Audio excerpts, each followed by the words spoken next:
Hello दोस्तों, कैसे हैं आप सब। तो जैसे कि आप देख सकते हैं, आज बर्फ़बारी हो रखी है सामने पहाड़ों पर। तो ये दृश्य देख के आपको एक अनोखा एहसास होगा। ये पहाड़ है, यहाँ कहीं गर्मी तो कहीं ठंडी का एहसास है। यहाँ सूखा तो कभी बरसात है। जाड़ों के दिनों में भी यहाँ खिलखिलाती धूप रहती है। यहाँ हर जगह एक अलग ही ऊर्जा का एहसास है। यहाँ कहीं पंछियों की चहचहाट तो कहीं सड़कें गुमनाम हैं, कहीं सूखी बंजर ज़मीनें तो कहीं महकती और खिलखिलाती हरियाली रहती है। यह उत्तराखंड की पहाड़ी है, यहाँ जीने का हर पल एक अलग ही एहसास है। मजबूर हैं हम शहरों की ओर जाने को, क्योंकि यहाँ जन्नत होकर भी रोज़गार का अभाव है।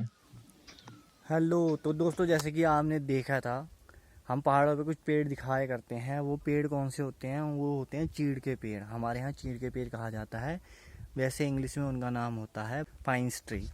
तो ये पेड़ कुछ इस प्रकार का होता है, ये देख सकते हैं। तो ये हमारे उत्तराखंड में सबसे ज़्यादा पाया जाता है।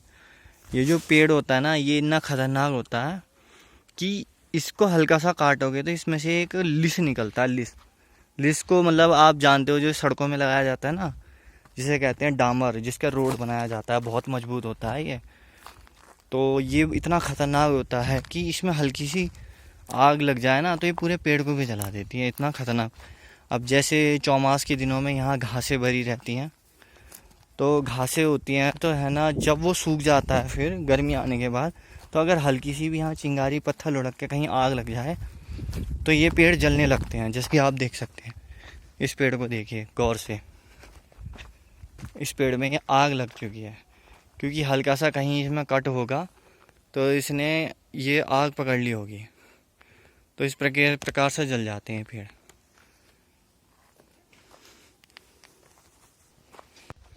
तो उसी तरह ये एक और पेड़ है, ये भी जला हुआ है और बीच में से छेद हो रखा है इसमें, बहुत ही बड़ा जल जला के। और देख देख रहे हो, ये इतना बड़ा पेड़ है फिर भी इसके बीच में नीचे की तरफ ऐसे जला पड़ा है ये। तो ये जो डामर होता है, जिसे हमारे गांव में लिस कहते हैं, लिस, तो ये इतना खास प्रकार, एक प्रकार की इसकी दवाई भी बनती है। इस दवाई का उपयोग हड्डियों की मालिश करने के लिए भी किया जाता है। हाथ पैरों की मालिश, जैसे किसी के जोड़ों में दर्द है तो उसमें भी लगाया जाता है। तो ये एक बहुत ही लाभदायक पेड़ है, साथ ही साथ बहुत खतरनाक पेड़ है। बरसात के दिनों में अगर कभी बिजली गिरती है तो इन पर गिरती है तो इन्हें तोड़ के फेंक देती है वो। तो उसकी वजह से भी इनमें कभी कभी आग लग जाती है। तो जंगलों में, तो यहाँ के जंगल जितने सुंदर लगते हैं उतने खतरनाक भी हैं बरसात के दिनों में। दोस्तों, मैंने आपको वो पेड़ दिखा दिया है, अब मैं दिखाता हूँ उसके ऊपर कैसे फल भी लगते हैं और वो किस तरीके से जलता है। तो जैसे कि आप देख सकते हैं, अब जैसे कि अब जंगलों से पेड़ लाना, पेड़ काटना वगैरह, लकड़ी तो अब अलाउड है नहीं, लेकिन पहाड़ों में ठंड बहुत होती है, उसके चलते इसको लाना पड़ता है।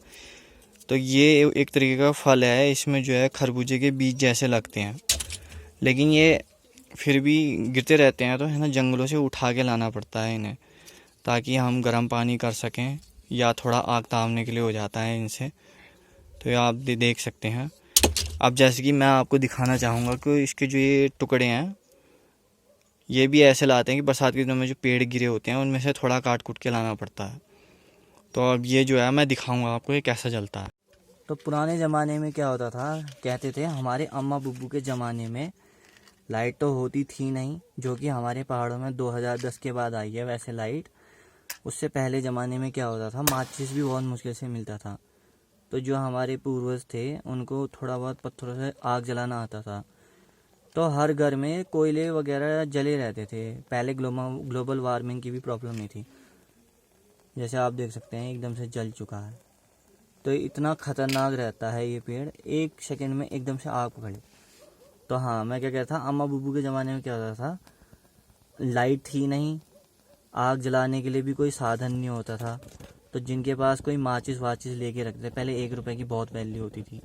पहले भी 1 रुपए के 2 माचिस आते थे या एक आता। देख रहे हैं, ये भुग भी नहीं पा रहा है। तो जब आंधी तूफान आता तो ये आग जल पड़ती है, ज़्यादा आग जल जाती है, बुझाना बहुत मुश्किल होता है इसे। तो ऐसा होता था अम्मा बूबू जी के ज़माने में, किसी के घर में कोई आग जली होगी तो उस कोयले को लेके आते थे, फिर जाके इस लकड़ी को उस कोयले से जलाते थे, क्योंकि हल्का सा पिघलने के बाद आग पकड़ लेती है, जलाते तब जाके खाना बनाते थे और इसी लकड़ी की मसाल बना के उजाला करते थे। तो जैसे कि मैंने आपको उस चीड़ का पेड़ दिखाया, अब मैं आपको उसके फूल वो थोड़े पत्ते दिखाना चाहूँगा किस प्रकार के पत्ते हैं। तो जैसे कि आप देख सकते हैं, यह है वो चीड़ का पेड़ और इस पे इस प्रकार के पत्ते लगते हैं, ये इस तरीके से देख सकते हैं। और दूर से देखने पे कितने हरियाली लगते हैं, वो देखें पहाड़ों का नज़ारा कितना सुहाना लग रहा है। सामने पहाड़ी पर बर्फ़ गिरी है, जो कि यहाँ से लगभग अगर रोड वाइज जाएंगे तो 50-60 किलोमीटर दूरी पर होगा ये पहाड़। कितना सुंदर नज़ारा दिख रहा है। और देख सकते हैं पेड़ इस तरीके से दिखाई देते हैं, यहाँ पे सारे चीड़ के पेड़ हैं।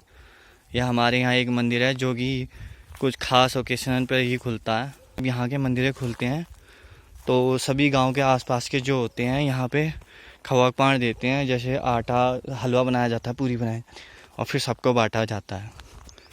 तो यहाँ पे मंदिर भी इस प्रकार के होते हैं, यहाँ की सड़कें ऐसी होती हैं। अब देखो वहाँ से सामने से नीचे तक शॉर्टकट में जाएंगे 2-3 मिनट, लेकिन अगर किसी को सहूलियत चाहिए, भैया गाड़ी में जाना है, सहूलियत तो चाहिए भाई कि किसी को 50 किलो 10-100 1 कुंटल कुछ लाना है सामान, तो कैसे ले जाए। बाय रोड जाएगा तो यही तुम्हारा कम से कम 3-4 किलोमीटर बैठ जाता है। इस तरीके की सड़कें भी होती हैं यहाँ, है ना, कितना अजीब। अब देख सकते हैं दूर से यहाँ खेत कैसे लगते हैं। ये रहा चीड़ का पेड़, हालांकि इसमें पत्ते इस प्रकार के होते हैं जो भी दिखाया मैंने, लंबी लंबी झाड़ियाँ। So if you like something in my channel, so please like and subscribe my channel. Thank you.